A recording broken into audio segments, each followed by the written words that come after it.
4:30 for its ladies' night on 2nd of June handicap over the 5.5 furlong trip. This is number 3, Jojo Rabbit, for Ruth Carr and Lewis Edmonds. Caught the eye last time out at Wolverhampton, and this sort of distance is about ideal for him. He's well handicapped, and if he gets a bit of pace to him, I think he could run a very good race here, Jojo Rabbit. He's an interesting runner at a fair price. Followed by number 10, that is First Company, who's a free-going front runner, well drawn in stall 4. Might take a bit of pegging back, given the way that the track has been playing so far today, and he's not impossibly handicapped either. He's a pound lower than when not beaten far at Southwell back in November. Top weight number 1 comes next in the paddock. That is Millbank, not really in much form on recent starts and has a little bit to prove. Number 2 is Northcliffe, I think might be better back on the grass here. Son of Dandy Man, who's been running on the all-weather all winter, but he was in decent enough form on the turf before he had that winter campaign. Dual all-weather winner in the past, but just a chance that back on the grass helps. Number 2, Northcliffe. Number 8, who's just leaving the paddock now, is Cuban Storm. First start of the season for Michael Dodds. Might be better for the run. We'll have a quick look at number 4, who's just coming in front of us and doing an extra lap, nearly took out Paul Midgley there. That's Dark Kestrel for Anthony Britton and Cam Hardy, who, like many from the yard, has been busy enough on the all-weather and in decent form recently, but on the grass after a slow start at Nottingham last time out, never quite managing to get into the race. I think the stiffer track here on the turf is likely to suit a little bit better.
Is 5-1 for the Geoffrey Harker yard, who've yet to strike in 2025, but that's probably in the usual pattern of this team.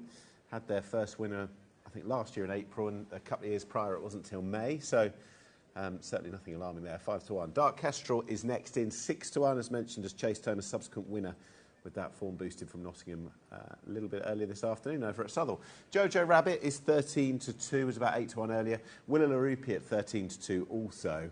First Company is a 7-1 shot. Yazaman 15-2, 50th start of the career there. Northcliffe, change of headgear, 17-2. Cuban Storm 18s, Millbank 25-1. All 10 go. This is wide open, Chris. It's as easy as that in that respect. Where's the most obvious starting position for you? I thought Hail Caesar looked of interest. He was one of a couple that I thought were maybe a little bit overpriced in this race.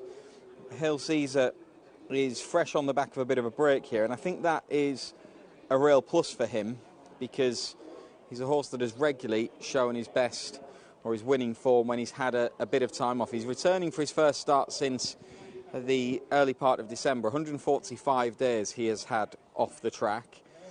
Now, if you go back through his recent wins, or his career wins, in fact, he had 3 of the 4 of them when he was returning from some time off the track.